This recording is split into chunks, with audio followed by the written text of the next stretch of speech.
Man, would Phillip Rivers wear that? Why do you keep bringing up Phillip Rivers all the time? Why do you, Seth, let me just give you a. Phillip Rivers is not back in this competition. Damn it! Right? Okay. I'm going to help you out because I feel bad. Get Phillip off your mind.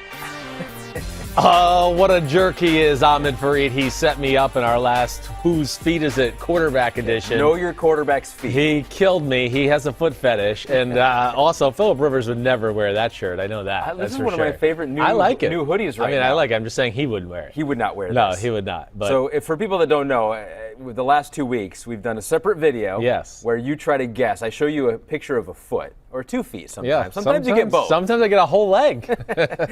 And you have to guess whose feet, the quarterback that owns those feet. Yes. Which quarterback has those feet? And so it's a very difficult game. You've done very well in the past. Last showing. But this last showing was very down dominated. because you had Phillip Rivers on the mind almost the entire time. I don't know what it was. Every foot, every leg you saw, you're like, that could be Phillip Rivers. I'm like, stop thinking about him. Seriously. He's not in this competition this week. I don't know what the hell I was thinking. You doing good, man? Did you enjoy your Sunday watching football every day? I did. I had my mom, had my dad over. My kids were watching football with me. My son, who's 6 now, is starting to get into it and ask about the team. So it's cool. Yeah. It's really cool. And you're, of course, in this building, locked in here in front of, I think, 12 TVs in the room? Yeah, just about somewhere in that general range. But it's a great day. It really is. It's the most stressful 6 hours of my life every week, just trying to make sure I've seen what I need to see. Do I really know what happened in that game? I'm trying to write notes, but either way, we had a lot of fun things to talk about. And as usual, we're going to hit them all. And we'll hit a little Browns-Ravens maybe preview at the end of all this when it's all said and done. 14 games, and there were a lot of 4 o'clock games. So listeners and viewers may have missed some of those. I know for you, because you're getting ready at that time. And your show starts when a lot of those 4 o'clock games, when basically everyone is ending. Definitely, right? yes. So you were able to go back, look at some things here. We do have the 2 deep dives. We got Eagles-Saints. We're going to do that right off the top. Yep. We got Steelers-Bills. Another loss for the Steelers. We'll do that a little bit later. We'll go through all the rest of the games. But I do want to start with something that is from Sunday Night Football that people have been noticing more and more the last couple of weeks, and specifically yesterday. Your Lowe's commercial. You got me scared. Your Lowe's commercial. Okay. What do you think I was going to say? I didn't know. I was like, what? Oh, did my haircut? What have I done on there recently? Your haircut does get some reaction. Anything? Yeah. Oh, okay. But you also, get a haircut every other Friday right Every now. other Friday, okay. I do. That's it's how always the same. I don't know why people react. I don't know either. But I mean, if you're going to have the haircut, you got to have the haircut. Like, it's not one of these ones where it's like, hey, I get it cut this way, and then I just let it grow out and become a, I don't know what the person. hell. Right. It's like yes. So, right here, and also, you know what we didn't do here? I mean, we're throwing interceptions early on in the podcast. Verizon's paying the bills here. They sponsor us. Well, maybe not anymore. Okay. Nope. Now they've said the hell with you. Get the other guy out of here. Thank you, Verizon. Yes, thank you. And thank you to Lowe's for giving us this opportunity. Please. This is Joshua Nichols. Yes. Chris, I saw you on the Lowe's commercial using some Craftsman tools. Totally rad, man. Was that your legit family? P.S. My wife and I enjoy Pro Football Talk every morning. So he wants to know, was that your legit family or your illegitimate family? Well, hey, you know, I got a little bit of both. No, that was my legit family. Yeah. That also was my home. So if anybody wants to totally be intrusive in my life, now you can. But no, that's it was a cool thing to do. My little girl is still taking crap. My little girl's an 8th grader. She's 14. She says she walks around school all day on Monday and Tuesday, and all she hears is "looking good, Dad," and she just cringes. She's always like, "Oh, Dad, that commercial." But that was really cool to be a part of. My kids got to see it, of course, the family. But that's my wife. And I'm not exactly a handyman around the house, that's for sure. You can kind of tell. You can kind of tell with the commercial. Yeah. The technique didn't look right? My wife wanted to know. She was like, I'm thinking it looks like kind of a spring day, but yet there are these leaves on the ground because you're doing the leaf blower. Yes. She was like, did they have to ship in the leaves? They did. Wow. Yes. And it was not a spring day. It was like maybe the first week of September. Okay. So we filmed it maybe 2 weeks before the regular season. Wow. And they brought in bags of leaves. And then what they told me was, it's $100 a bag for the leaves. I went, what? I said, wait, you could have gone right back here. I'm in like the country in my backyard. We get leaves for free everywhere. Everywhere. Yeah. But yeah, it was still cool. Any more questions about the Lowe's commercial? No, I don't think so. No? You use the drill to put up the projector. Did you know how to use all the tools? Did you know how to turn on the leaf blower? I did. I did know how to do that. But I mean, like, realistically, I don't think I've ever used a leaf blower in my life other than just like something stupid, like, here, do this real quick or whatever. Not like anything sustained. I am not a handyman by any stretch of the imagination. Do you still have that projector and that screen out in your backyard? No. That's like superimposed. Oh, it wasn't even real. It was basically like a big chalkboard, but they just put a white screen on it, and then they put that stuff on there. Wow. Like when we were sitting there doing the commercial, it was just a white screen. Wow. Yeah, and I'm going, here we go, team, and doing all that. That's cool. Yeah. Literally taking us behind the curtain. You know it. And how many times did it take you to say, let's go team? I had to change it up every time. I'm very versatile. Very, very versatile. I said, oh, wait, hold on.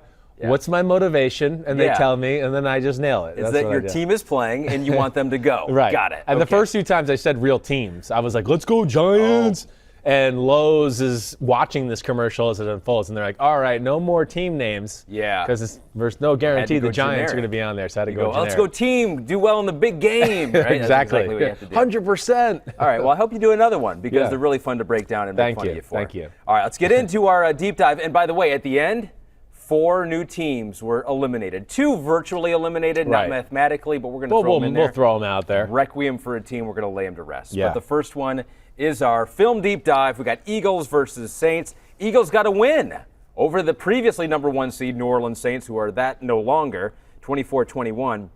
And when I was watching this game and the highlights back again, I was thinking Chris is going to be so mad.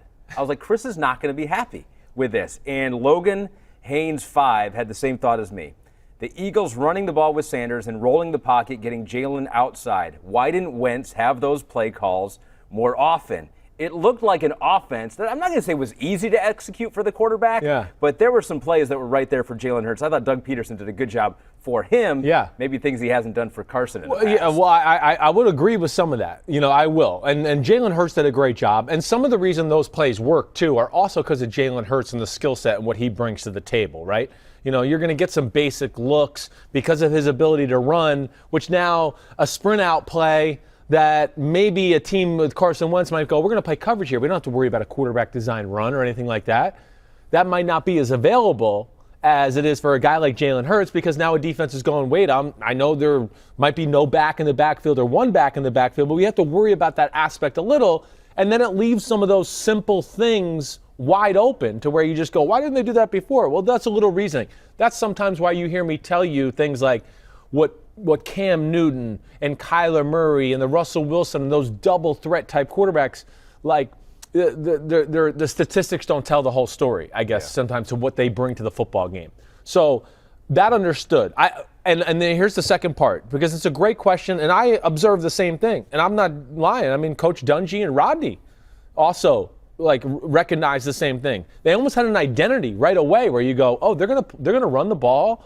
It's going to be high percentage throws. They're going to move the pocket a little, and they're just going to live and die with that right there, right? I mean, they had an identity. With Carson Wentz, this is the second time in his career where we've seen this, where I think they give him too much leeway or something. Or they just think he's maybe better than he is, to where they just go, hey, you go out there, we just call whatever you want. We'll call a play. If you want to audible and change, go ahead. And we're just going to throw passes, and you'll dice them up and do whatever. No, I mean, it's not playing to the strength of their team. It's not giving them any identity, and it's obviously didn't help their offense. Now, what Hurts brings to the table.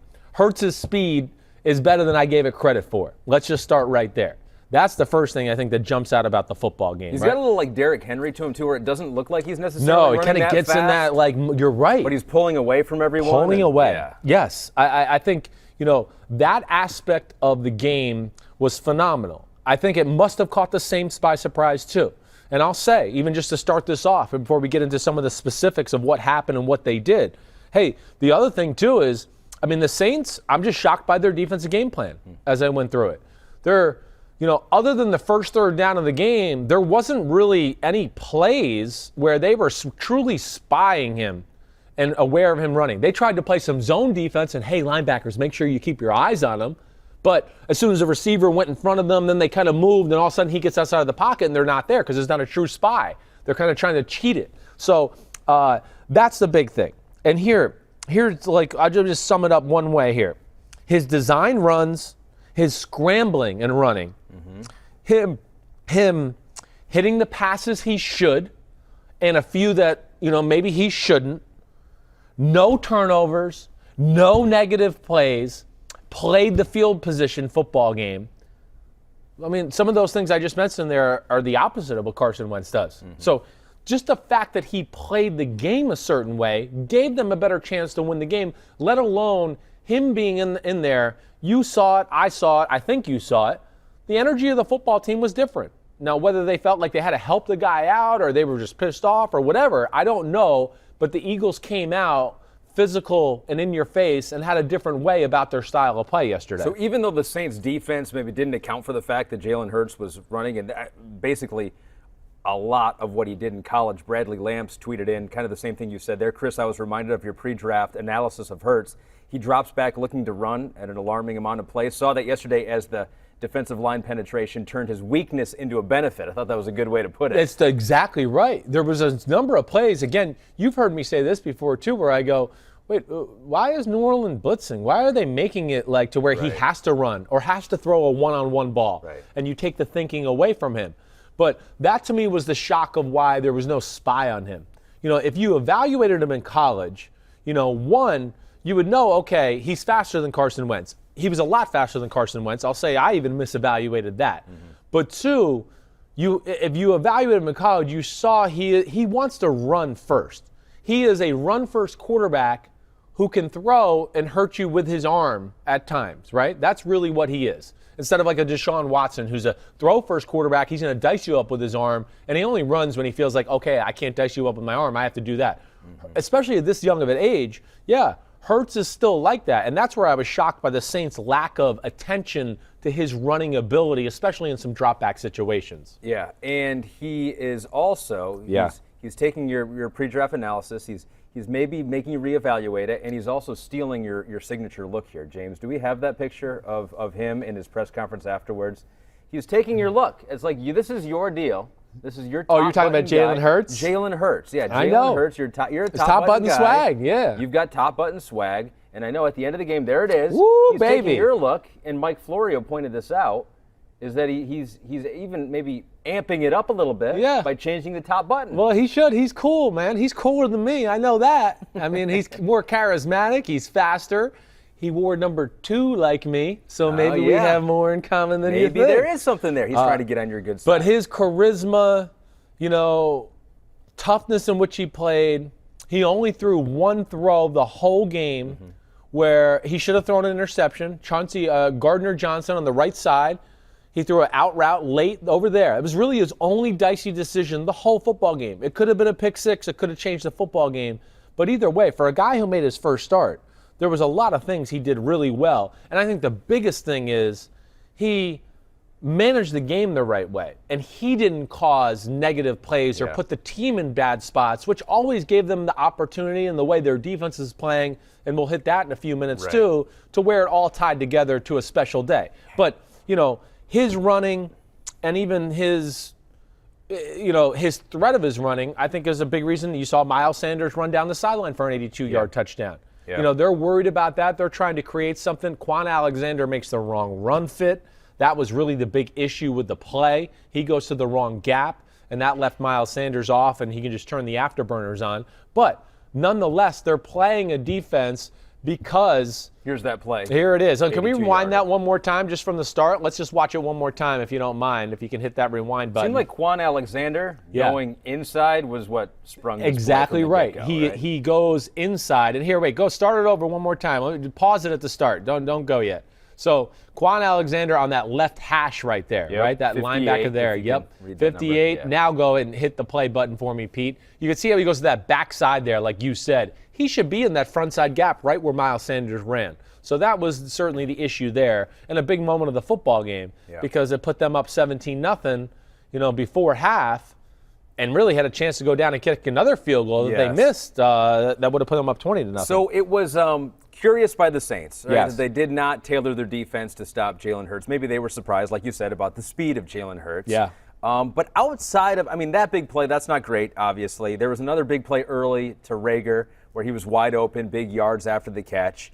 So there were a few big plays. Yes. But I'm not going to say overall it was like a total breakdown of the Saints defense. I don't think so either. I think there was like the Rager play you're talking about. Yeah. That was a breakdown. They just messed it up. They're playing zone coverage, and one of the guys followed the first crosser too far in, and then they crossed another guy coming his way, and he was out of position, and then he becomes uncovered there. So, yeah, there was a few mistakes. Like the first touchdown by Hurts is, the cornerback doesn't turn around. Alshon Jeffrey makes a good play on it. Not really terrible. No, that's defense. not terrible. That's hey, these are pros too. Alshon Jeffrey gets paid. Jalen Hurts made a great throw under pressure. To me, I don't look at the Saints players as being an issue. That's where I go, Dennis Allen, you just made it easy for the rookie quarterback. Right. He didn't have to read anything. He just went, wait, I'm going to take my biggest receiver on the field and throw him a 50-50 ball. And I like his chances. And that's what he got out of that. So, I never agree with like over blitzing those rookie quarterbacks. I think it's a gift more than it is something Especially that troubles one them. Can get out of the pocket. Well, and that's what we saw too. Yeah. Blitzes, 5-man rushes. They started to do the 5-man rushes to think, we'll clog all lanes and he won't be able to run. That's cool, but you still have to stay disciplined within your lanes. You can't just go, we're rushing 5 and that'll clog it up and I'll just go wherever I want, defensive end, and I'll go inside and do those type of things. And then he turned the corner, and like we've talked about, his speed is pretty damn special. Faster than I gave him credit for. Yeah. Really, it's legit speed. So true or false, after one game, Chris Simms now likes Jalen Hurts more than Taysom Hill. I don't know if I'm ready to go there yet. I like Jalen Hurts a lot. I really do. I heard nothing but good things about the guy going up into the draft process. What sucks for me is I have to evaluate him as a quarterback, and I had issues the way he throws the football. I think anybody who watched it yesterday could see, hey, it was good, but there's still some things we need to work on, certainly. But he brought a life and an energy to the football team. And he brought an attitude, I think, to the football team that we haven't seen with Carson Wentz. He gave them a spark, and I know, Doug Peterson, I think he's come out and said he's starting now, week 15, right? I think that's what I saw. They asked him about that, which I don't know. That's not really a question. Like, why would he not start? Well, that's what that to me is like right after the game, you won, he played good. I guess they just want the soundbite of like, we're going with him next time. But it's like, obviously. Obviously is right. I mean, how could you not? And then it does say it here as I'm looking. Florio's just reported that he will start in week 15. But yes, that was obvious. I mean, how could you put him back on the bench after that story is like, performance? no, we're benching him again. We're going back to Carson. I was like, why? No. They'd love that in Philadelphia. All right, so what about the Saints side of it real quick, on the offensive side of the ball? Right. Taysom Hill had some mistakes, had a strip sack fumble where he just didn't feel the pressure on the backside of him on the fourth down. Fourth down, sprint right option. This is where he's raw here. You want to talk about rawness here? Yeah. I mean, he's played a lot of football, but not a lot of quarterback. Exactly right. So they took a shot here. You're thinking, it's 4th and 1. They're going to throw a ball for 2 or 3 yards, right? Sprint out pass, just like we saw Mahomes do at the end of that football game yesterday. They did it once for a touchdown and once a Tyreek Hill to get the first down to close the game out. You're thinking that's what's going to happen. Well, Sean Payton realizes, they probably think I'm going to do that. He takes a shot. He's got Emmanuel Sanders one-on-one with a linebacker way down the field for a post route. I don't know why he didn't throw it. He could have cut it loose. Emmanuel Sanders had the guy by a step already. And, of course, when the ball's in the air, I like his chances to separate even further. At the very least, too, he looks behind him because he's got 2 options to his right. Like I said, Sanders going on the post route. Michael Thomas is coming from the backside as a shallow crosser. He's wide open. It's easy completion. It's 6 yards. It's first down. Here we go. And he kind of looked that way, but then I don't know if he was really looking at the rush. I couldn't tell exactly where his eyes were. But either way, he didn't throw it to him. That would have been a slam dunk first down. He holds the ball too long, doesn't know where to go, and then, of course, Sweat gets the strip sack fumble. Mistakes by them throughout the day. Coaching staff, him, everything. You can attribute it to all the Saints' struggles. The first and most important thing is this. The Philadelphia defensive line whooped the shit out of the Saints offensive line. And that doesn't happen very often in the last 4 years of New Orleans Saints football. It just does not happen. So that was the first aspect of the football game that jumped out to me. And then on top of that, Sean Payton I thought was a little slow to adjust and was a little too run-centric in the first half. Things jump-started in the second half because they went to a throw-first mentality. And that finally got them going to make some plays and do some things that way.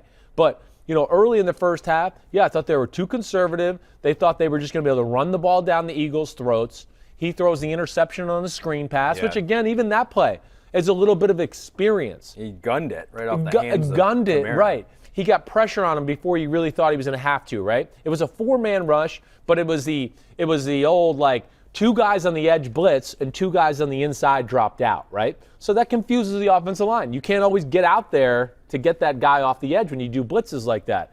Well, you know, he's throwing a screen, and when you throw a screen in the NFL, you usually have a count in your head. There's 2-count screens, there's 3-count screens. So he's looking to his right going, you know, basically 1, 2, and then he's just going to turn in 3. As he's getting ready to turn, oh no, the guy's there, and he's going to throw it like really quick, and you're right. He throws a ball that's too hard, off Kamara's hands, interception, and of course was a big part of the football game as well. What do you make of this? And on the Kamara lines here, he has fewer than 100 scrimmage yards in each of the 4 games with Taysom Hill as the starting quarterback this season.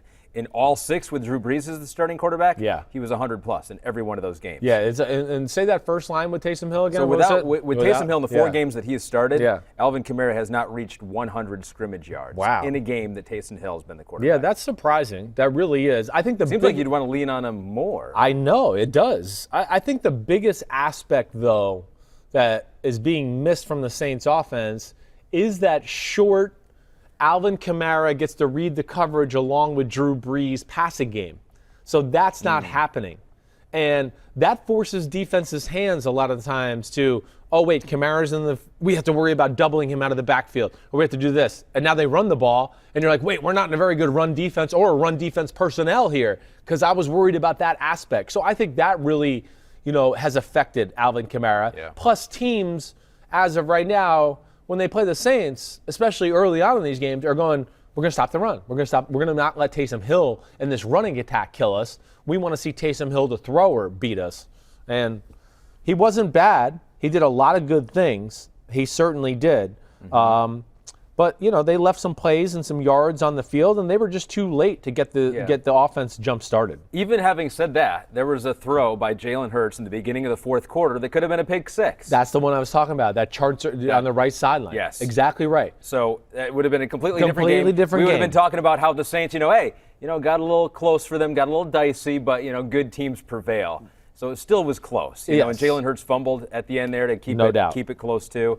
Almost got the onside kick, and so you play that game 10 times, Saints win a majority of those. Well, I would think so. I would think so. Yeah, I think the Philly, it was a real good day for them. The Saints a down day. They missed a field goal. They missed 2 field goals. You know, missed a field goal that's, set up a touchdown drive for the Eagles. Missed another long field goal later in the game. Wait, I'm right about that, right? Yeah, yes, I am right. And then 10 points off of turnovers. You're right. And that I don't care who you are. This is the NFL. You name up those type of things right there, more times than not, that team that's missed the field goals and lost the turnover battle is going to lose the game. I don't care if they're 5 games or 8 games better in the win column, whatever it is. It's the NFL. It's too close. So Drew Brees getting close to coming back. Yep. When he comes back, perhaps the Saints will not be the number 1 seed. They are not right now. Yep. That has gone over to the Green Bay Packers and your guy Aaron Rodgers. Oh, that grade 1. That is it. So it's we got a switch up here. So they both clinched playoff berths. Green Bay Packers clinched the NFC North with a win over my Detroit Lions, who fall to 5-8. The 5 wins for the Detroit Lions are pretty amazing, by the way. But let's talk a little bit more about the Green Bay Packers, and we will do that by taking it up to 100. Presented by Head & Shoulders. Ladies and gentlemen, this is Take It Up to 100, presented by Head & Shoulders. You know where you can get that? That's available at Walmart. No big deal. Way to go. No big deal. NBD. We got 2 in this one. We'll start with the Packers. Yeah. And a guy that basically I'm crediting his season to you. You should. You motivated him from the get-go. I definitely did. Davante Adams, as the Packers beat the Lions 31-24, 7 catches, 115 yards, and a touchdown. It's his 8th straight game with a touchdown, longest streak in franchise history. You know he's going to get it. Teams know he's going to get it. They cannot stop. That's what I love about it. I do. I mean, of course he's a hell of a football player. Of course I was wrong, okay? I mean, I was wrong.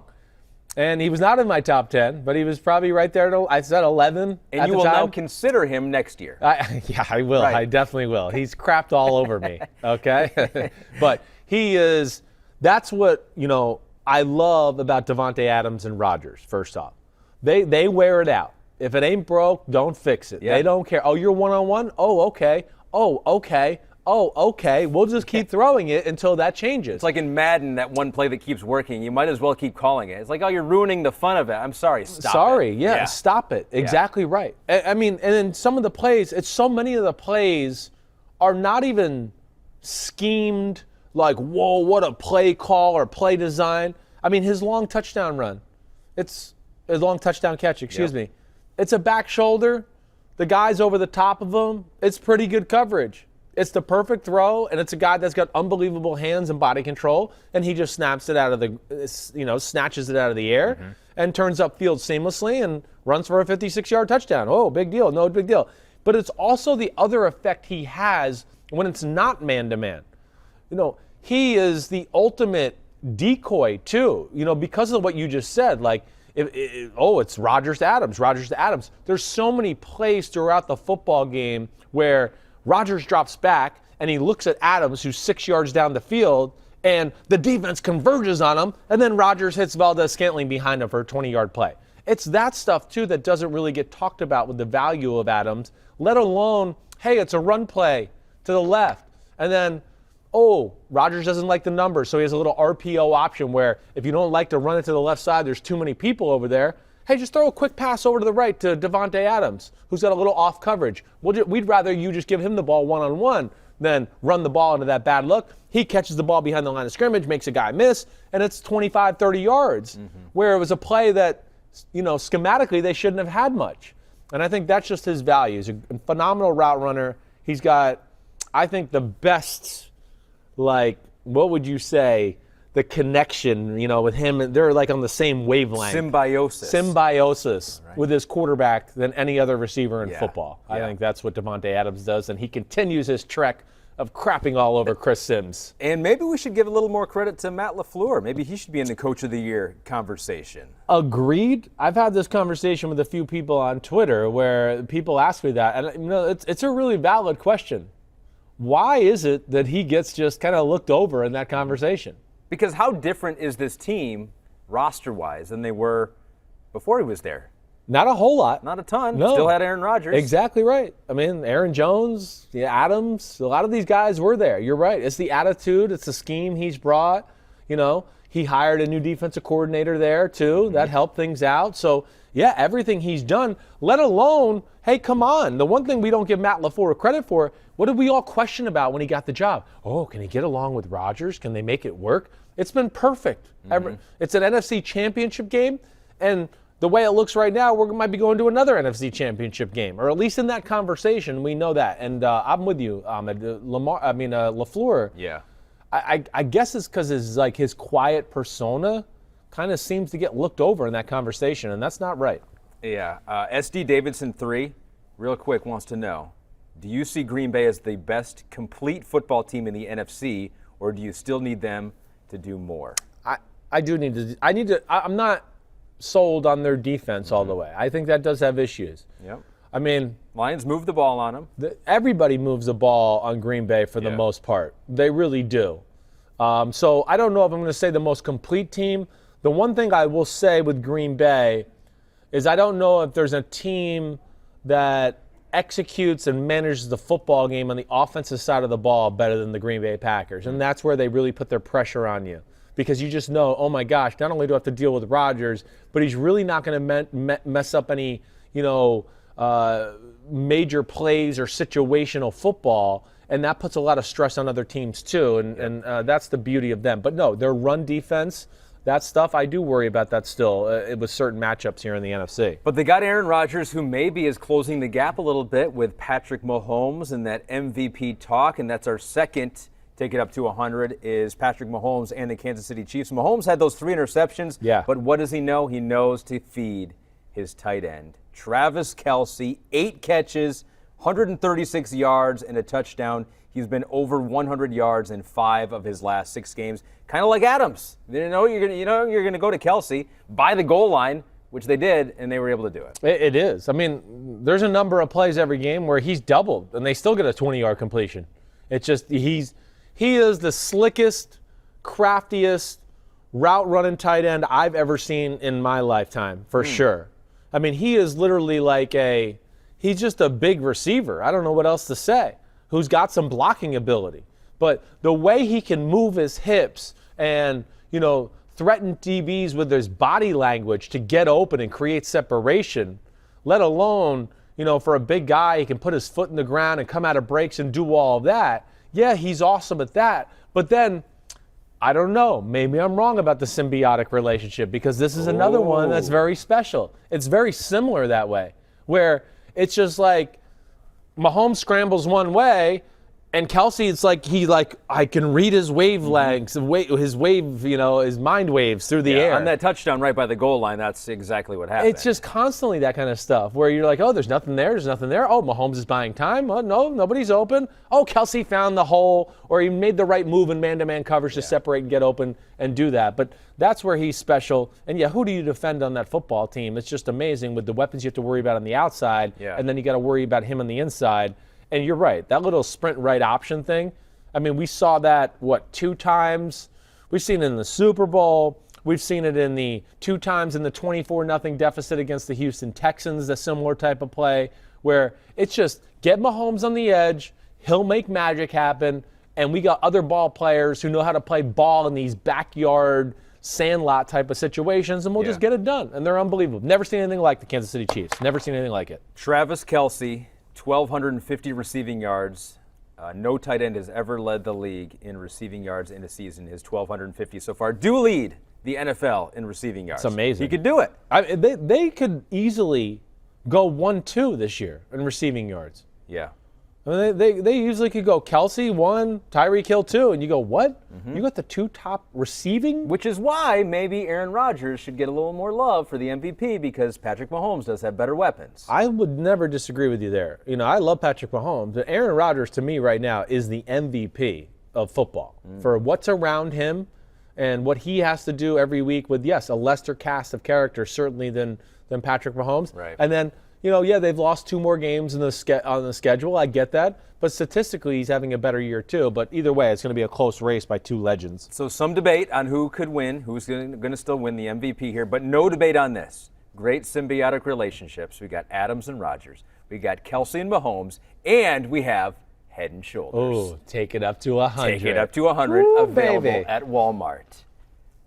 I mean, that is so good right there. I can't take credit for that. Pete wrote that into the rundown. Right. But that might have made the segment. I don't know. I think you're kind of taking credit there without taking credit. I did say it. But that, we may lose Verizon because we didn't mention them off the top. Head and Shoulders. They're not going anywhere. They're here for the long run. All right, that's really good. Okay, you're going to look deeper into Kansas City and Miami. Kansas City and Miami, I will look into. This too is going to be fun to talk about, but save that for Wednesday. I will save it for Wednesday for the What the Happened podcast. And yes, I want to also just see the Flores versus Andy Reid matchup and some of those things they did there. And, I thought early on in that game, Kansas City showed respect to the Miami defense, where I was like a little bit, I think they were like, well, we're not sure what you guys are going to do. Yeah. And we're going to get a feel for your talent here first before we just we're going to step on the pedal and just start throwing the ball everywhere. Now, of course, he missed a few easy throws and everything, but I did think there was a little bit of a respect factor there as far as that defense is concerned. All right, so a lot still to talk about on that one, which you'll do on Wednesday. Yep. We're going to get to our second deep dive right now, and we put it out to a poll. We do this. Pete likes to have the homies chime in, and whenever we do that and include the Bills basically always win. Almost always. Almost always, You right? can't mess with them. Very rarely do they lose here. Bills Mafia showing up on Twitter in full force. They wanted to see your breakdown of how your boy Blue beat the Steelers on Sunday Night Football. This is from Gregory Dussel. Let's start it off with this. He goes, I love your breakdowns because I'm not super smart and I can still understand what you're saying. Keep it up, Simms. Just keep telling me why the Bills are amazing. I like it. That's what I'm here to do. That's what you're here to do, right? Because I'm not that smart either, so I got to write notes down and tell myself. But I hopefully can, teach you some of the themes of the game and things that went good and bad for Buffalo or anybody else. This was impressive for Buffalo, and let's just start offensively for them because you got the highlight reel with Josh Allen at times and Stephon Diggs. Is there a player in the NFL You talk about team MVPs. I know Josh Allen's the quarterback, and he's had a great year. But it's like, where would they be without Stephon Diggs? If he did not have Stephon Diggs, Josh Allen's not having the year where we're talking about Josh Allen being one of the top 3 quarterbacks in the NFL. Definitely not. You need that guy, right? You need it. I mean, we just talked about Mahomes. He's got 2 of them. We just talked about Rodgers. He's got Adams. Yeah. You need that guy, especially, if you're going to play we're going to play through the quarterback type of football game, which Buffalo is doing. And that's where Diggs is amazing. I mean, Diggs, he can do it all. I said this today on PFT. He can do all the Julian Edelman stuff and win underneath and do all that, Wes Welker, option routes, all that. But then he can run by you like a Tyreek Hill on just a go route and say, see you later. Now, I know he's not as fast as Tyreek Hill, but you got my point that he can threaten you with that. Let alone, hey, how about a 3rd down? We just throw an under route to him and, it's double coverage, but he's just going to jump up, cradle his body, and break a tackle from Minkah Fitzpatrick and then run for another 30 yards. That's what I mean. There's just the versatility of the football player is phenomenal, and then he fits within the scheme. And I think, hey, this game was interesting. Game was different watching it back on film than I thought on TV. How so? Pittsburgh's defense was the hair on my chins away from making this game a disaster and really taking control of the football game. Really? Well, if you think about, of course, the turnovers, right? He threw the interception. Dawson Knox has the fumble. That led to the touchdown. Dawson Knox has the fumble, but let's not think about this. The drive before, they had the strip sack that Mike Tomlin didn't challenge. Right. And they punted the ball away. I don't know if Mike Tomlin didn't get to see the play the right way or whatever. Was there a clear recovery? There was a clear recovery. They all went crazy after it because Diggs was the first one to go crazy. He missed it, and Pittsburgh recovered it. So there's an averted disaster. Even after the Dawson Knox fumble, Pittsburgh goes up 7-0. The very next play was a strip sack, and Buffalo was fortunate to recover it. Right. So there we go. And so my big thing is with Pittsburgh, and I said this a little last week, you have to be able to withstand the initial emotions and ferociousness of the football game with them because they got more bad mofos than any other team on the planet. And when they come off the bus and they're pissed off and foaming at the mouth and we got to get Josh Allen and we lost last week, they can take over football games. And they were really close to taking this game over. I mean, Buffalo was fortunate that the ball bounced the right way for them a number of times. The first half, Buffalo, in my opinion, played a little bit too much of this is what we do. We'll be able to protect. We're going to throw the ball down the field. Josh Allen will make some plays, and you'll eat it, Pittsburgh. You're going to have to deal with us. Well, Pittsburgh made them eat it. And I think they went, whoa, okay, we need to readjust here. And really where it changed was the field goal drive before the half is where it started, but then it trickled into the second half, where I think they made it like, hey, f this, we're going to drop back and hold the ball for 5 seconds against this crew. That wasn't going to happen. Whether they blitzed or rushed 4, Pittsburgh was getting to Josh Allen in a hurry. And that's when Brian Daboll smartly just said, I'm done. We're going to throw the ball quick. I'm going to get the ball out of our hands. I'm going to make these guys tackle us after the catch, or we'll just slowly kind of matriculate the ball down the field. He played that style with a little bit of every now and then, let me keep a tight end in the block and do something like that just so we don't get overwhelmed by their pressure and everything all that way. Yeah. But to me, that was the big adjustment in the football game. And then schematically, and then here's my other thing with Pittsburgh. And it didn't happen to a great degree, but I just noticed it in a lot of games, and this is why we've seen teams hang around them and not close it out. I talk about that initial ferociousness they have. You go into halftime as a football player, and you take a deep breath. Okay, this is what's going on in the game. Your wits get about you. Mm-hmm. And, the initial emotions off the game. Now the offensive line knows what to expect. Whoa, these guys are really freaking good. We gotta do this and communicate and change a few things up there. But, I think that's what I saw in the second half too, was Josh Allen just starting to realize, okay, I got to be on my toes, get the ball out of my hand. I'll try to extend plays when I can. And slowly but surely, Pittsburgh's defense, that ferociousness I keep talking about kind of fizzles away. They don't play a ton of guys on their front four. and they wear out just enough to where now we see Josh Allen on 2 consecutive drives start to pick you apart, and then he does buy time, and then all of a sudden it's a laser, and you're going, whoa, we're down 23-7. Yeah. And that was kind of the synopsis of the night. Steelers have had some injuries on the defensive side of the ball. Bud Dupree, they lost with an ACL injury recently. Devin Bush earlier in the year. Joe Hayden was out in this game. Robert Spillane with a knee injury was out in this game. So able to still pressure him even without that. Did have TJ Watt in the game, although Billy Johnny M tweeted us and said, how about a damn okay for the way that Darrell Williams put TJ Watt on a milk carton? Well, TJ Watt still was solid. He still pops, definitely. So but he wasn't. He was not missing in action. He was not missing in action. He definitely was not. He still is around the quarterback in a lot of ways. But the star of the defense of the night for Pittsburgh, at least for the most part, was Cam Hayward. I mean, especially in the first half. He was unblockable in the interior part of that offensive line. He was causing havoc, regularly throughout. But I think all in all, that's the one thing I saw was those quicker type throws. Right. That Can we look got at a them couple going. plays here? Can we look at a couple talk about it. Let's do specifically it. here? Yeah. Let's do the first one. Let's do the Gabriel Davis 13-yard touchdown. Sure. That was in the corner of the end zone, because I don't know. They just found a little hole in the zone there. Minka Fitzpatrick was there, and the other corner, 22, is that Nelson. Nelson, I believe, yes. If you're watching on YouTube, you can see it right here, and then Josh Allen just puts it right there, and Davis finds a good spot. Yeah, let's leave this up here for a second. So, pause it at the start if you can, Pete, just to go back again. But here's the interesting. So, with this play, okay, this is funny. We talked about a similar play like this last week, and it was in the Buffalo game. This is, and I know you weren't here last Monday, were you? You weren't here Monday. Well, we talked about Richard Sherman and trap coverage or Palms coverage. Yeah, Palms. I was here for Palms. You were here for Palms, right? Yep. This is Palms. This is the same thing. It's the same thing. 22 is reading the slot receiver. When he sees him go out, it becomes cover 2. Now they're trying to disguise it, and the issue here is 39 on the left hash is so far away from being the half-field player. Right. So now play the play, Pete, and you see how far 39 has to go. So 22 does his best to go back with it to scare him, but he stops. And Allen gives him a little shoulder shimmy, like he's going to throw it to Cole Beasley, and that made him break down, like, oh, no, he's going to throw it. I got to get over there to stop that out route.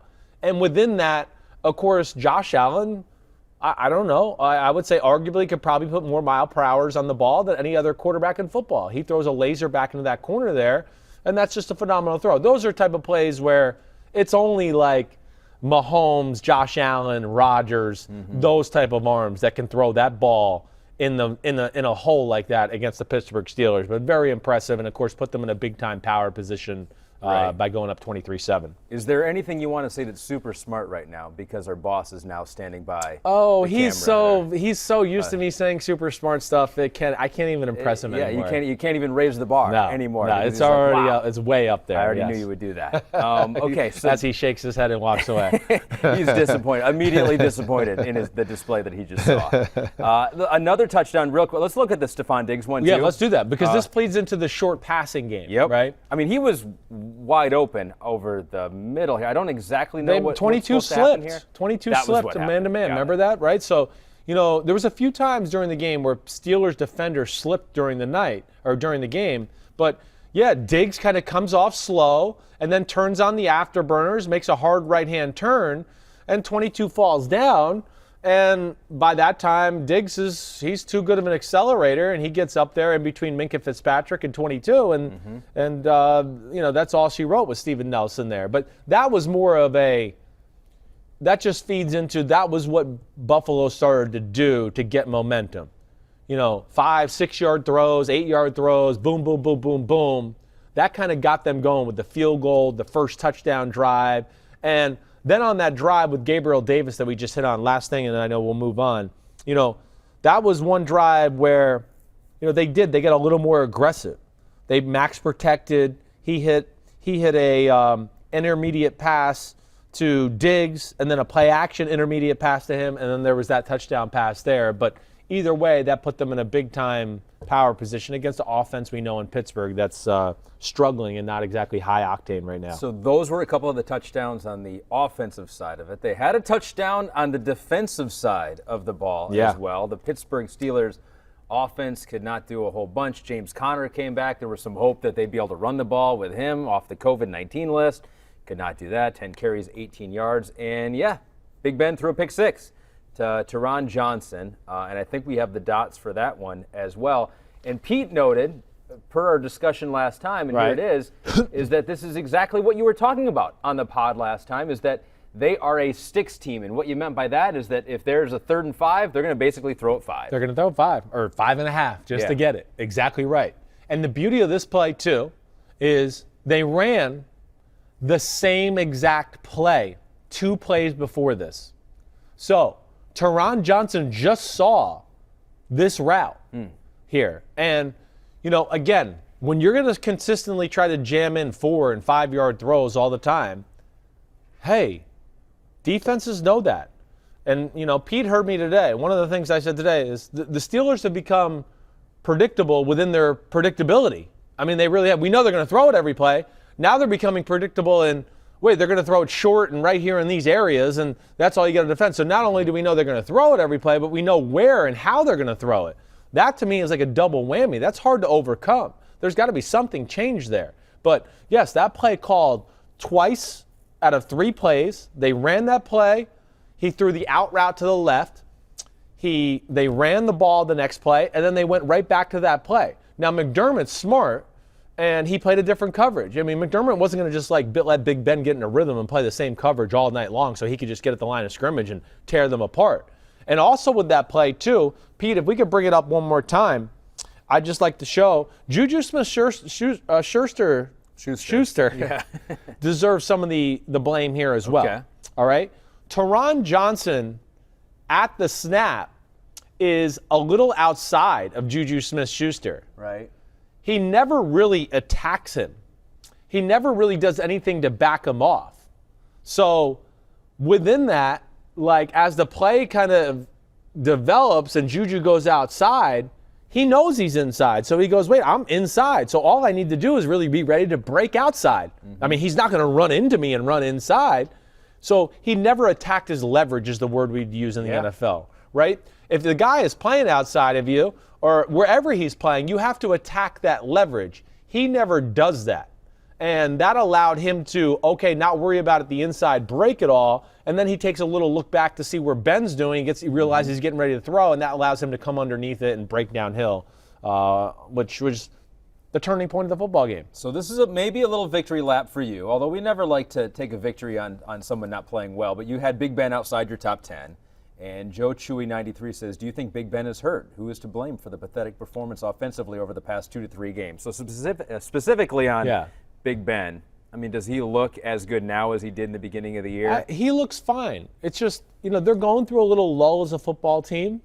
They're playing some good defenses lately, too. Let's not forget. I mean, Washington's defense is winning games by itself right now. They're like Pittsburgh. Their defense can win games by itself a lot of the time. The week before that, they played the Ravens. That's no slouch either. Added to the fact that they had this COVID-19 scheduled juggling, when are we playing, when are we not playing, blah, blah, blah. They've had a lot of crap to deal with. I don't think it has anything to do with Big Ben. I think it has a lot to do with what I just told you. Predictable within their predictability right now. Things have to change a little bit. For them to go, hey, we can just 1 for 10 on 3rd down with Big Ben at quarterback, and then Josh Allen went 7 for 14 on 3rd downs. I mean, those are big stats in a game that tell you a lot about what's being done. The Bills were always staying on the field doing that. The Bills, I'm sorry to change over here just real quick before I go back. The Bills got the ball back with 7 minutes left in the 4th quarter. Pittsburgh never got the ball again. Yeah. Zach Moss showed up on that drive. He showed up, and it just, again, thinks it speaks to that intensity dies out later in the game. They can't just dominate all the time. And that's where this offense is going to have to start helping out. They're not going to change into a running offense. They can't do it. It's not going to happen. They just can't do it. No, it's not. Offensive line, pass blocking offensive line.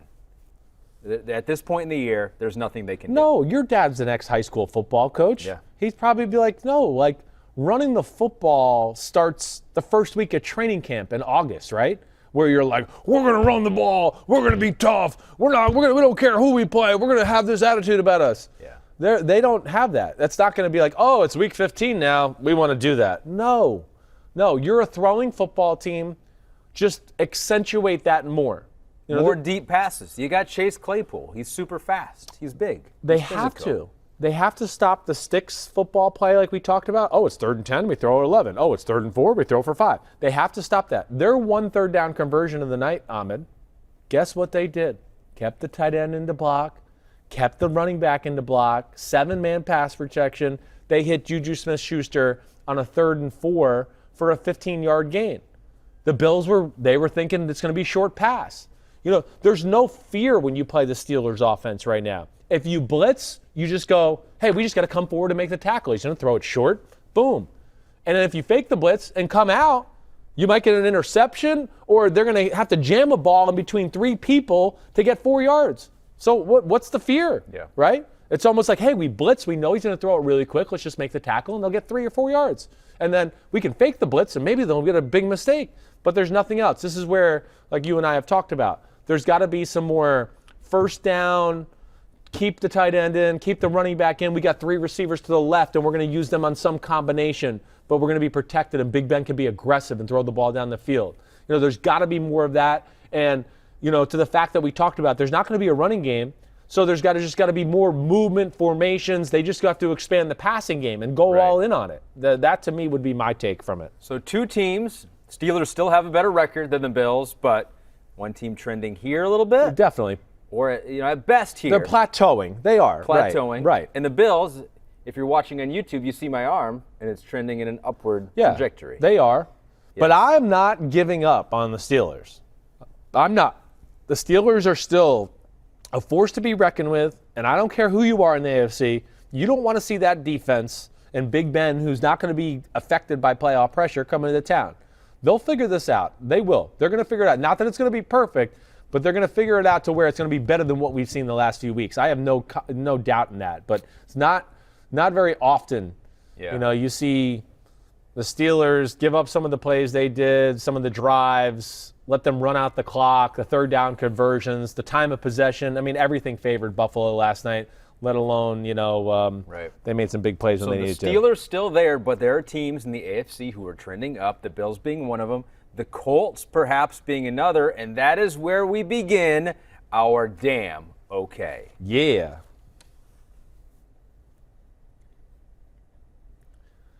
Oh, Pete can't hit the play button today. They'll add it in post. They'll add it in post. Damn. I'm okay. Damn. I'm okay. Yeah, no, yes. I'm okay. The legal gambleizing. Oh, baby. I am Chris Simms. I'm okay. Okay, so it's going to be an all-defensive edition of Damn Okay. Wow. Pete likes to accentuate when the defensive players have a good game, although we do give love to the defensive guys most of the time here. We'll start with the Colts, beat the Raiders, got their defensive coordinator fired, but we'll start on the defensive side. For the Colts, we're going to give a damn okay to Kenny Moore and his one-handed interception, robbing it from Darren Waller in the end zone. Yeah, phenomenal play. I don't know what it was yesterday with all the one-handed interceptions in football. There were a lot of or them. One-handed catches in general. But, this is the best secondary player on the Indianapolis Colts football team. It's the one area of that football team that I question from time to time. Are they a team that can play man-to-man coverage when they need to against some of the better offenses in football? Mm-hmm. But that was a huge moment in the football game. And Pete, correct me if I'm wrong. We're in the middle of a shootout here. I believe the Colts were up 20-17 at this moment, and you're just going, oh, well, here goes the Raiders. They're going to tie the football game or score a touchdown here, and we're just going to go back and forth. But I'm pretty sure it was 20-17. It was 17-14. Okay, there you go. So 17-14 Indy. But obviously it gives them a little advantage there. I believe they go down and kick a field goal to give themselves a 20-14 lead. But that was the little jump start they needed before half. And then the rest of their team took over. And the Colts and Phillip Rivers in the run game, they got Paul Gunther fired. They did. And they were impressive. And if the Colts can just, not that they have to run the ball like they did yesterday, but they can run the ball effectively, like Phillip Rivers, like Tom Brady in Tampa, it's going to help him in his play, and it's going to open up more things within the offense. And I would really like to see them attack that run game a little bit more. That was always the hope for the Colts, right? It wasn't that Phillip Rivers was going to come in and throw it 50 times a game, and it was going to be, you're going to run the ball and run it effectively, and Jonathan Taylor's going to break a few, and he did in this game with a 62-yard touchdown. Yep. The Raiders had given up 35 to the Chiefs, 43 to Atlanta, 28 to the Jets, now 44 to the Colts. Paul Guenther fired on a short week. That's where I was surprised. This is not. There have been calls for him to be fired. The Raiders' defense hasn't been good for a long time, even before Paul Guenther. Right. But it's not been good lately here. No, it has not been good. And their offense has been good, but they've also put more resources into the offensive side. No doubt. That's what I was just going to say. Who's a star in the front seven of the Raiders that Raiders fans think, he's going to take over a game or do something in a big moment? That's the one thing I would argue. It's by far the weakest part of their football team. Their defensive line is way below average. Way below average. And then they have a young secondary, on top of that. And they played some good offenses lately. We know that. The Falcons game, the Falcons scored 43 points. Mm-hmm. The game was, the Raiders' offense screwed that game up. You can talk about the defense all you want. The Raiders kept turning the ball over. And the Raiders stayed in 13-3, 16-3, and then finally the dam broke. But, I guess I'm surprised because I don't know what they expect out of that defense. I just don't see anything to where I go, they should be so much better. They're so much more talented than what they really are. But, maybe that's what Paul Guenther said. He goes, "What do you expect out of his defense?" And maybe they were like, "Okay, then you're fired." Yeah. Last thing with the Colts. Yes. But they can get those two runners going, Nyheim Hines and Jonathan Taylor. That's special. And with T.Y. Hilton back in the fold, man, that's just it's another guy, another aspect of their offense you have to worry about. Plus, he's in the trust tree with Phillip Rivers already. You could tell. Yeah. And I just when you start to get to those there's three things we need to worry about in a certain offense, or they got three different weapons that we're worried about. That's when you become dangerous, and they're getting there. The Buccaneers are maybe getting back to where they were. They had that bye week, and they came back, beat the Vikings 26-14. We're giving the damn okay to Ndamukong Suh. Per Next Gen Stats, had a team-high 9 quarterback pressures, 1 sack on Kirk Cousins, tied for the third most pressures in a game this season by any defender. It took a while for the offense to get going, so they needed the defense to step up for them, and they did, including Ndamukong Suh. They did. Minnesota dominates the game early and missed just can't do it. Yeah, miss a few kicks, right? Extra point. They should have been up by double digits, but the Bucs hang tough.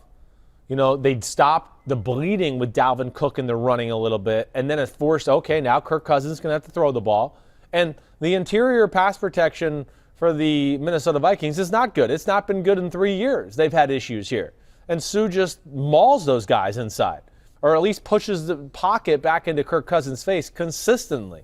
So it's amazing, really, with Minnesota. I've never seen a team so good at run blocking and be so average at pass blocking in so many ways. It's shocking that way. But the Bucs, hang in there tough. And then, Ahmed, to me, what I saw again yesterday, I know we've gone through these ebbs and flows of talking about them. Yeah. But when there's multiple tight ends on the field and they run the ball and they play through Ronald Jones in the running game, Brady's at his best. The Bucs are at his best. And that's, again, what I saw yesterday. Running the ball, few play-action passes, staying in third and manageable. Oh, now it's 3rd and 5. You're not going to beat Brady on 3rd and 5. Not with those weapons either. In his mind, so that's as bad as it gets. That's great.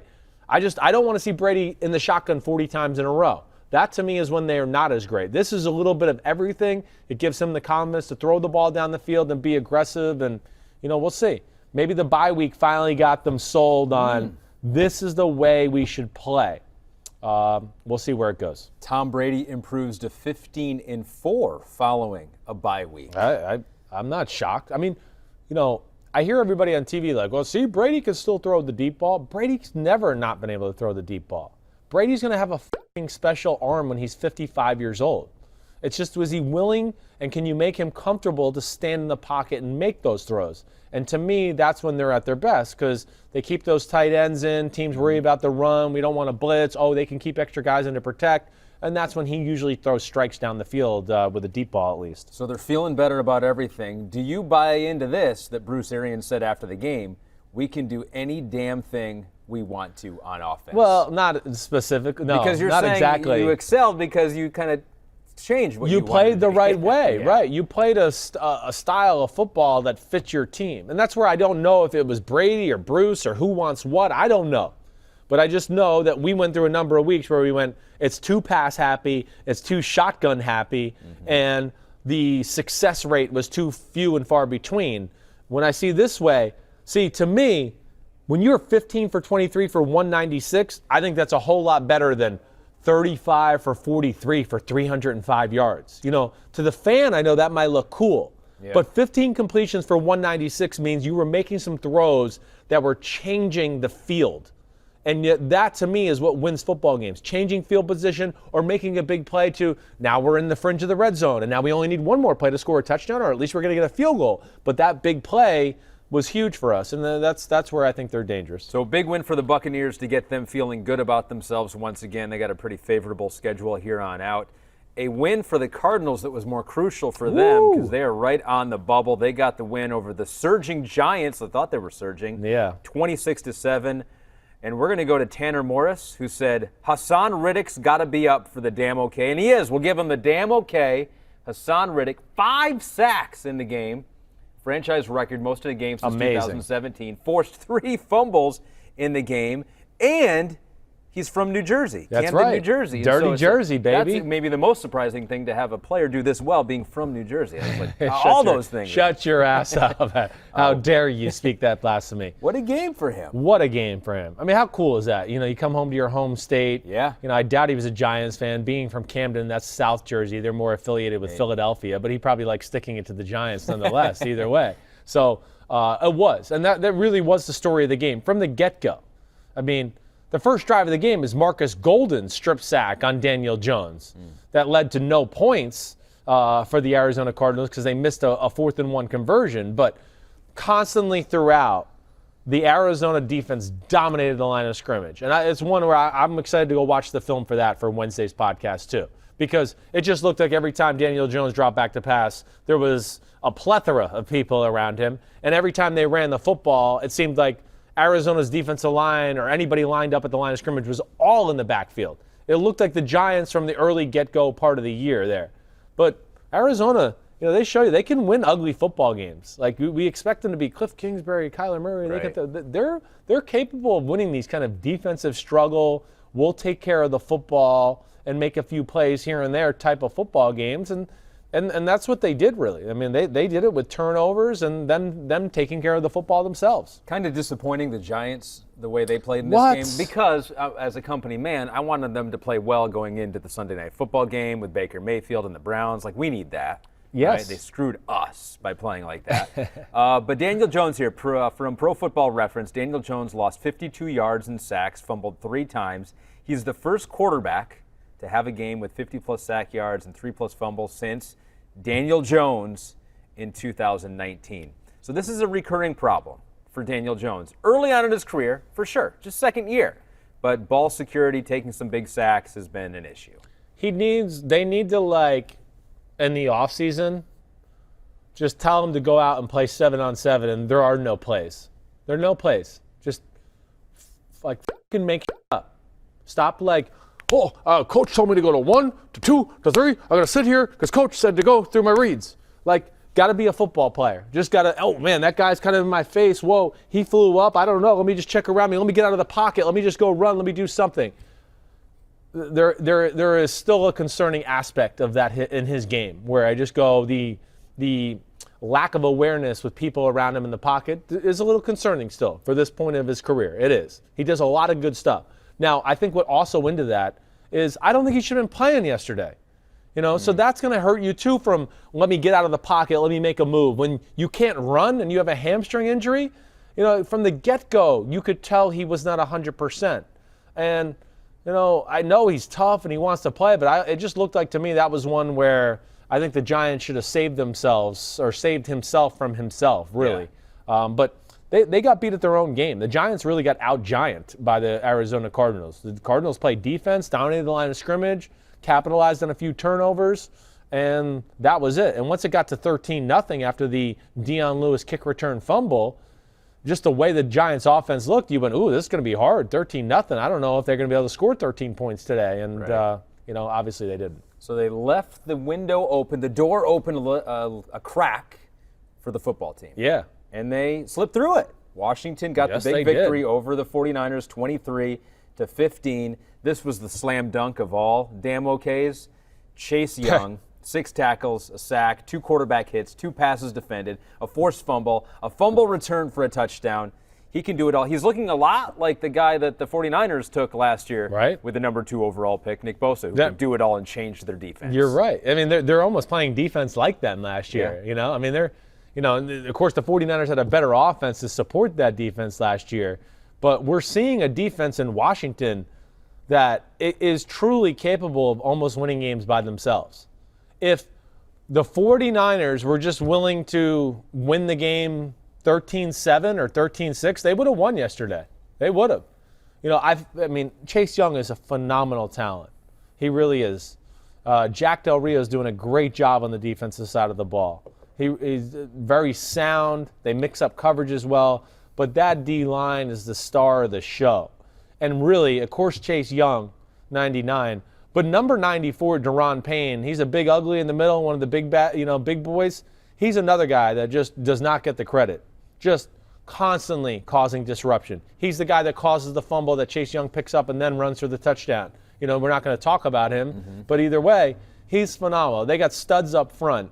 And I think my last thing there, too, with the 49ers, because I root for them and my buddy Kyle Shanahan and all that, I'm done with Nick Mullins. I'm done.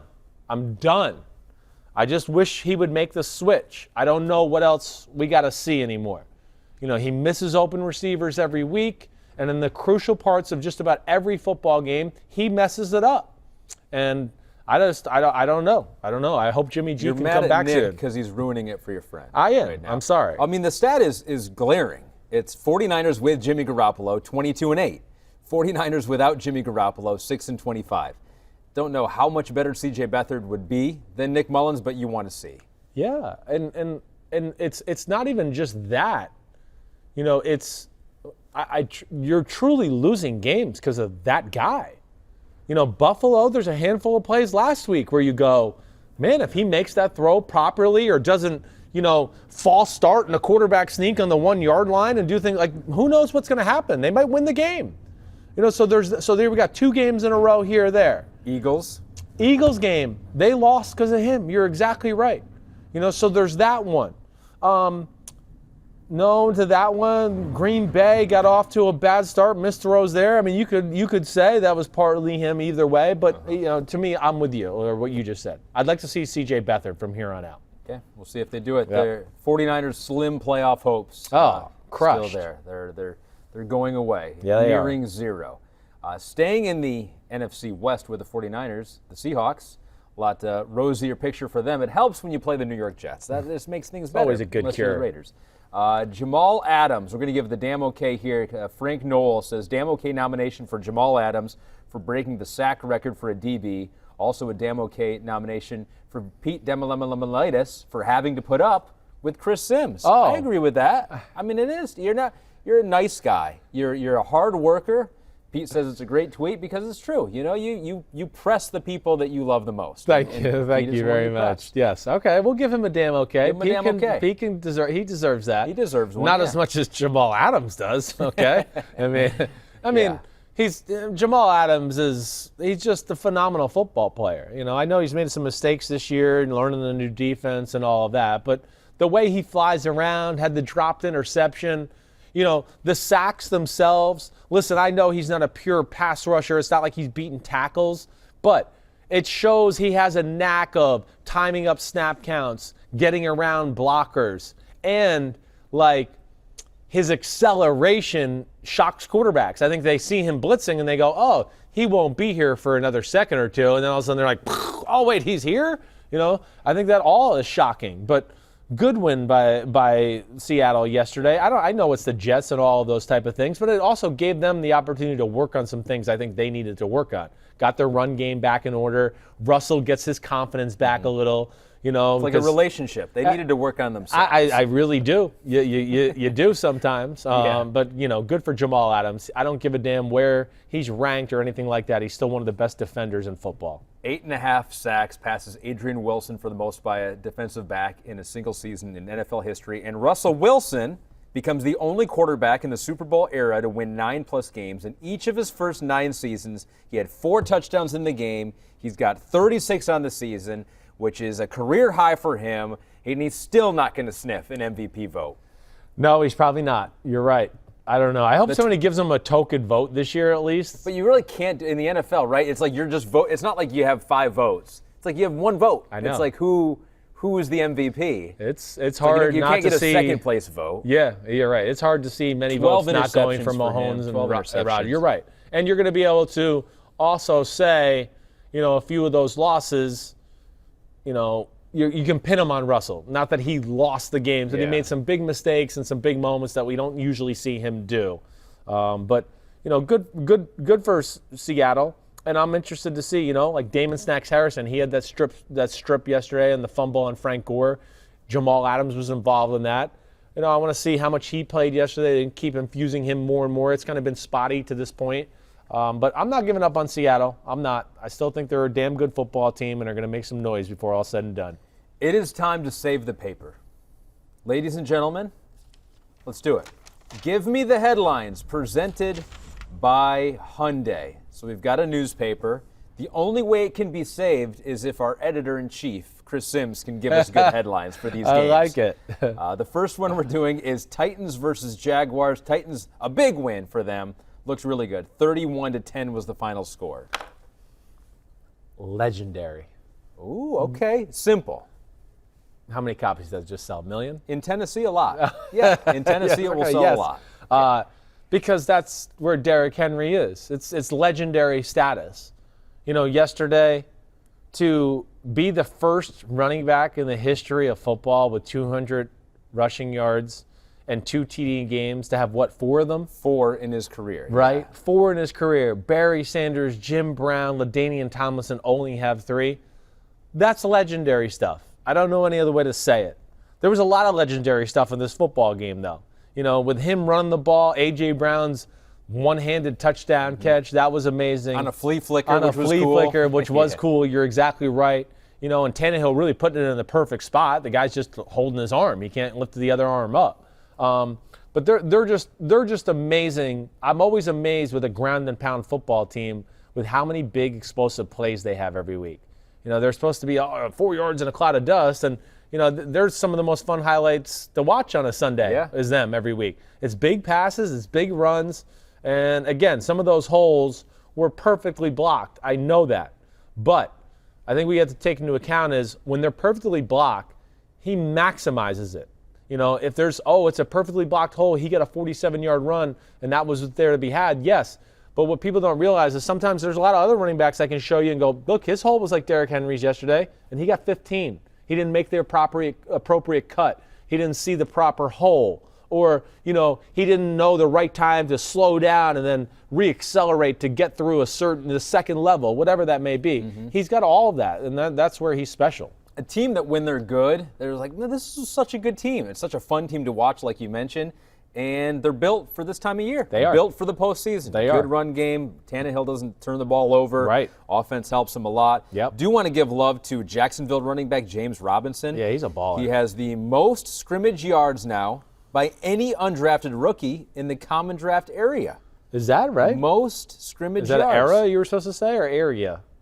Era. Common draft era. Did I say area? I don't know what you said. I mean, I think the stat's right, too. Well, but he's had an unbelievable year. Yeah. And wait, so it's, what is it? Most scrimmage yards by an undrafted rookie in the common draft area. Wow. Really good. It is really good. I mean, I want to challenge that and go, that's more than Arian Foster when he led the NFL in rushing and things like that? Pete says past Dominic Rhodes. Oh, so not as a rookie. It wasn't as a rookie. Okay, okay, good. I just wanted to make sure we're clarifying that. Okay. I mean, he's all that they have. Yes. So they do have to ride him, but hey. when you're all that they have, sometimes you can gang up on them and stop them. Exactly. It's easier to stop, too. Haven't been able to do that. He's damn good. Titans get a win. They are legendary. Cowboys defeat the Bengals 30-7, our headline for the Cowboys' victory. I couldn't think of anything special here other than the obvious. Red Rifle Revenge. Ooh, 3 that's R's. good. That's good. I don't know if it's good. I like it. That's really good. Red Rifle Revenge. Perfect. Yes, although it wasn't like it was. Well, he didn't cause the fumble, so the Bengals just give the ball to Dallas early on. Certainly not. But I will give him credit, and it's just a cool story nonetheless. Underappreciated for what he did in Cincinnati as a starting quarterback, the playoff appearances. He was very consistent throughout his time there. Yeah, he's not a superstar. But to go home, Dallas, of course, struggling, dysfunctional, everything, whatever you want to say. And really, I'm not even sold that they were the better team on the field yesterday, other than that Cincinnati messed things up early. The Bengals outgained the Cowboys and Andy Dalton. I'm not shocked. You know, there are 2 drives where they fumbled. You know, the one, they were down in field goal range when Aldon Smith picked it up and ran for a touchdown. The other one was very early on in the drive. I think that was Giovanni Bernard who fumbled. But still, he still made a lot of great throws in the game. You know, gets the little skinny post to Amari Cooper for a touchdown. That was nice. Of course, the touchdown to seal the game at the end. And him and CeeDee Lamb got a pretty good connection as well. So it was a well-rounded win by the Cowboys. But, yeah, it doesn't make me think a whole lot differently about them. It's all about the Red Rifle Revenge. And the Bengals fall to 4-24-1 since 2019, worst record in the NFL. Yes. They should think about a rebrand, maybe changing the logo and changing the helmet said that. or something like that. Somebody smart said that once. I'll start talking about that. All right, the paper has been saved. Woo! Those are really good. I saved it? You saved the paper. Woo! We're gonna have one more week. Yes, one more week. That was Give Me the Headlines presented by Hyundai. So Hyundai likes us. Head and Shoulders, they like us. Verizon, we're on notice. We're on by Verizon. We've mentioned them enough now that we might be getting back on their good side. Good. All right, let's finish it out with Self-Scout Thyself. Yeah. And this is usually a section where we take what you've said before, where you're wrong, and throw it in your face. Right. Not going to totally do that this time, because I think it's a healthy thing for everyone to self-scout thyself. I think it's important. Some of your best wisdom out there is take what you've said, look at it and see if you're right or not. Right. You know, good look in the mirror can do good for your soul. Be man enough to say we need to improve. Right. I was wrong. Right. And you know what? The Falcons Twitter account, they do that often. They're very self-deprecating. What did they do? And this was before the game with the Chargers. It was the Spider-Man theme, it's hey, that's me. No, you're me. We're each other. We're the same person. They really are. They blow leads late. They're underwhelming. They had higher expectations than where they are right now. And wouldn't you know, the game literally ends with both teams throwing a pick and then Justin Herbert making a big It's like play. they were literally no, you win. No, you win. I know. You win. I mean, it had almost everything. Too cliche. It had everything. It had Anthony Lynn and the Chargers screwing up clock management before the end of the first half. Then, it looks like, whoa, Atlanta's going to drive down and win the football game. Interception. Herbert comes back. Interception. Then Ryan drives him down, and you go, okay, well, he's not going to mess it up again. Right. They'll kick the field goal this time. And I don't know what he did on the out route to the right. He threw a change-up loft ball, on an out route, and made it very easy on Mike Davis, the corner over there. And then Justin Herbert threw an absolute laser, a play or two later, to get them in field goal position to win the football game. But I mean, that I didn't see that tweet until right now, but that is comical. That was before the game. We were laughing about this while we were watching the game, just going, this is unreal. These are the two teams that find ways to mess things up. Chargers get a win. Nice play by Herbert there to win it, and the nice field goal, 43-yarder from Badgley to nail it for the Chargers. Brandon McManus also self-scouting thyself. He missed 2 extra points, even though the Broncos still won. He tweeted this out after the game. Brandon McManus sucked today. I appreciate that right there. Self-evaluation. Yeah, I mean, that's right. Just, drive it home. And it's a good time to do it. You still won the football game, so you can be hard on yourself and still find a silver lining there. I can't even say that I specifically saw his extra points that were missed. Didn't matter. During the game. What I did see in this game, I do the only fantasy football that I'm having success in right now is I do this FanDuel with my mother and father. And so they're both in their 60s, but they follow the NFL. Right. And I found they're the only two people that I can somewhat compete against in fantasy now. They beat me most of the time, but I was able to beat them this week because I had KJ Hamler, who had 2 catches, 2 touchdowns, 86 yards. And I pick him every once in a while because that's what I think is going to happen. Right. I was like, he's going to just have 1 or 2 big plays that's going to win it, and he did in this game. I wish they'd use him more because I pick him a lot. I know. Well, yeah, they're trying. I mean, he's showed himself here over the last month where, we talked about him a lot during the draft. We did. I really thought he was a better version of Hollywood Brown, who came out of Oklahoma and was a top 20 pick the year before. Do you not think that anymore? I think he's better. Yeah, he's the same guy, except he's stronger and can get off jam coverage and play with a little physicality. But, how can – I do feel like yesterday might have solidified Drew Lock's future with the Broncos. That would be my big thing. Hey, Mr. McManus, great job self-scouting yourself. But, Drew Lock, I know they lost the game to the Chiefs. Mm-hmm. He did some good things in that game. I know he made some mistakes. But with a performance like yesterday, his big throws and the plays he made in the game, they were the difference. They were. And his ability to change the field and hit KJ Hamler on the 2 long touchdown passes were big. I'm excited for what they have there in Denver. I know we've talked about that a lot. Yeah. But no Cortland Sutton there right now either. We got to remember that's true. It's the best receiver on their team is not even there, and that would look a lot different if he was out there. Take some of the pressure off of Jerry Jeudy and KJ Hamler. Right. Broncos get the win. And our final game, we made it 12-14. Wow. Here. You ready? Bam. Bears get the emphatic win over the Texans, 36-7. Lockdown CB says he wanted to give a damn okay to David Montgomery for getting crapped on all year, but proving his worth. Yeah. Proved his worth in this game. I think it was the first touchdown of the day. It was the long run. Yeah. I mean, he's had 2 big runs here as of late. And, quite honestly, I think they're playing a little bit more of a style of football that fits him. I said this on Pro Football Talk this morning. I'll say it again. Last week, their offense was better, Chicago, against your Detroit Lions. I know they lost the football game, but it wasn't because of the offense. Right? The offense scored 30 points and almost drove down to score again at the end of the football game. They had a 10-point lead they handed to their defense against Matt Stafford and the Lions. They blew it. The offense showed me something that week. And, of course, this week, a little like the Jets, if you're a struggling offense, there's nothing better than seeing the Houston Texans come to town. Oh, yeah. I mean, they are bad on defense, definitely. But I still think there has to be some credit given to the Bears. I've seen more formations and personnel sets, and Trubisky's underneath center more, and they're letting Montgomery run downhill more than being in the shotgun and always your first step going sideways and doing that stuff. And the boots and play actions off of it are more of Trubisky's game too. So I've liked that aspect of what they've done there. I mean, really, they played pretty damn good football yesterday. Everybody. Allen Robinson got involved, everything like that. But, yes, the Houston Texans defense stunk.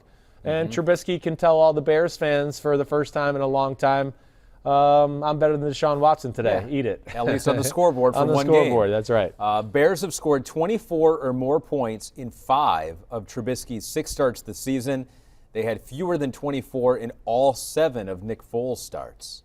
That's interesting. It is interesting. That's kind of, it's like, that makes you think. It makes you think. It does make you think. It really does. Okay, there's one stat I didn't get in. What? The most surprising stat of the season from one of these, you're never going to get this. All right, well, let me try to guess. One team has scored on the opening drive in 7 straight games. Longest active streak in the NFL. Oh, man. On the opening drive? Opening drive in 7 straight games. Wait, I saw this yesterday, too. I saw it on TV during, I'm watching 1 o'clock games yesterday. It was not either the Bears or Texans that we just talked about. It wasn't them. Nope, it was a different team. Okay, just give me a second. Here. Hold I've your already horses. said it's the most surprising stat. It's the most surprising stat? Yeah. The opening drive thing? I mean, it makes no sense. I don't know. I'm actually have no idea. Ladies and Are gentlemen, the Lions? The New York Jets. Have scored on the opening drive in now 7 straight games. Scored. Yeah. Just scored, not a touchdown. Right. And I was like, they lost 40-3. How was that? Their opening First drive, baby. Goal. Victory. I wanted to get that in there because it just blew my mind. That blew my mind. And now this will blow your mind. What? As we end the podcast, by laying to rest 4 teams who have now been eliminated or virtually eliminated from the postseason. Those teams are the Houston Texans, Atlanta Falcons, Denver Broncos, and Carolina Panthers. James, thanks for playing the music. I was like, we can't do Requiem without the music. It doesn't have the same effect. It definitely doesn't. So here we go. Today, we lay to rest the Houston Texans, a team that over the last couple years didn't think they needed first-round picks or a stud wide receiver or even a defense like you mentioned, and thought they could win without them. Let's give credit where credit is due. A team that's won a division title or 2. You still have Deshaun, but he could be gone if you insist on surrounding him with poo-poo, right? Well done. You might want to leave. Well done. Yes, they better get some talent around him people and around protect him and everything. He deserves it. He does. All right, here lie the Atlanta Falcons, a team with a quarterback who is the most passing yards of any player who we will completely forget about 5 years after he retires. He's not that memorable. He's a great quarterback. Yeah. Might forget him. Yeah. Hope we don't. All right, they played the games out of obligation. Their head coach not around for the duration. But one thing's guaranteed, starting the 4th quarter with the lead will always result in humiliation. Should go in down. Bye-bye, Falcons. Bye-bye, Falcons. Lay you to rest. I thought you were going to be good this year. Not that good. Nothing. All right, here lie the Denver Broncos, a team whose all-time great quarterback went from GM to number 2 on the depth chart in week 12. Remember that? I mean, it's like they almost needed him. Yeah. It was like, we might need you, we might John. need you. Suit up. This team, sadly, was not up to the task, driving their fans to reach for their flask. Drew Lock was not bad, some big plays to be had, but he just needs some practice wearing his mask. That's what he got. Well done. Well done. Look at you. A little problem there. You know? Bye-bye, Denver. Bye-bye, Denver. Got to shore that up a little bit there. Okay. And finally, today, we lay to rest the Carolina Panthers, a team who managed to set our expectations so low that a 4-win season feels worthy of like a parade. Does like feel we're good. Like, wow, that was an amazing season. Solid. I might have a parade. Okay. Let's be honest. They actually would be fun if CMC could get in a full run. This year, led at QB by the likable Teddy B, who can almost outthrow Chris's son. I mean, so close, right? He almost has the RC. How old's your son? He's 10. Strong 10. He's a strong 10. But bye-bye, Carolina. So bye-bye. See you next year. See you next year. It was fun. They were a fun team. They're one of the more better 4-win teams to watch this year. They are. And they I really liked them. Matt Rule did a great job. I was like, Matt Rule, Coach of the Year. Feels like they won more than 4 games. It does. Well, they were close on a few, but I know it's going to be interesting. See what they do. It's like a brand new defense. Right. They might have had the average age of your son, 10 years old. I mean, yeah. like what do you think? Young. You think they stay with Teddy B going into the next year? Or are they going to try to look? It wasn't like a 4-year deal or 3-year deal. Yeah. Probably could get out of that after 2, I think. Although, what is it? He's lost like 7 starts in a row, I think. It's something like that. It'll be interesting. Going 5-0 last year with Sean Payton. I'll be interested to see what they do or where they go with that. But their football team's on the right track, that's for sure. Just like we are. Who are you taking tonight? Ravens or Browns? Ravens. Taking Ravens? Yeah, which I feel like now I'm starting to feel like the Browns are getting too good again. It's like they can never progress to the point where they're a favorite in a game. So this will bring them back down a little bit. This has to, right? Yeah. But who do you like? I like the Ravens too. I do. I mean, I'm not feeling confident about that. It's just going to be whoever can do a better job on run defense, in my opinion. And I'm just going to go with the Ravens there. Not that I feel super confident about their run defense. We saw Tennessee run on them. We saw New England run on them at will. So I'm a little scared from that aspect. I think where I think that maybe they can slow the Browns down. Browns passing attack, not real diverse. Those great corners for the Ravens to where maybe they can load the box, take that away. Browns defense, not a great run-stopping defense, but they don't have to worry about a lot of passing stuff too. You know, the Ravens are troubling that way. Even though they beat the Cowboys last week, there was no wide receiver involvement, again, by their offense. And that's just scary. There's nothing that excites me in their pass offense that way. So that'll be something to watch. But I think it really comes down to that. It's just what defense can kind of win the all-out, sell-out to stop the run battle and not give up big plays that way. I'm going to go with the Ravens, 2017. First-round pick next year for Baltimore, wide receiver. Yes. Jamar Chase. Sure. They won't have a high They need enough more pick. ideas in the pass game, too. They need a pass game coordinator, in my opinion. That would be the other thing I would talk about. We'll see how they do against the Browns today. We did it. We got through all 14 teams. We buried 4 of them. Yeah. They're dead. Saved the newspaper. Right. Oof. Eventful day. Verizon's still here. Great. Head and Shoulders good. Head and Shoulders fine. Great. Hyundai's good. Great. Okay, cool. Just want to make sure the Anyone else want to sponsor? Just want to make sure the money's still pouring into me. Just got to make sure it keeps pouring in. Energy drink. We need an energy drink sponsor. No, we don't. I draw the line somewhere, and that's where I draw it, okay? Safety of our health. That's fine. It's borderline. It's okay, fine. Thank you. All right, we'll be back Wednesday. I don't know if my dad will be there or not. I give up. I've asked him the last 5 Wednesdays in a row. What's he doing? I don't know. He's got a life, apparently. Are you talking outside this show? Like, things okay? Should I? Yeah, things are. Okay. We are talking. We are. Yes, we are. But Wednesday we'll be back for the What the Happened podcast. We'll deep dive more games. I'll break them down. That's all I'll be doing tomorrow. Tuesday is watching film, everything like that. Enjoy Monday Night Football, Ravens, Browns. Ahmed, you'll be back next week, right? You're not here Wednesday? I think so. It's Christmas, so we're starting to lose. All right, so we'll figure it out. But either way, we'll see you Wednesday on Simms Unbuttoned, brought to you by Verizon. They're back. They're back. They're here. Coming up.